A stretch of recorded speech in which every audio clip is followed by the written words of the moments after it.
దారే దొరకని చీకటిలో తానే వెలుగై నడిచాడు, జాతే ఆ వెలుగన్నాడు.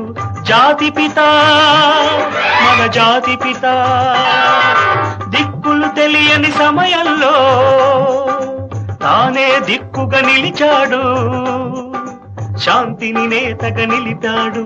శాంతి దూత మన శాంతి దూత. ఆ జాతి పిత బాపూజీ మీలో వెలిసాడు, ఆ శాంతి దూత నెహ్రూజీ మీలో కలిశాడు. ఎందరో ఇంకెందరో మీలో ఉన్నారు, మా దేవుడు మీరే మాస్టర్.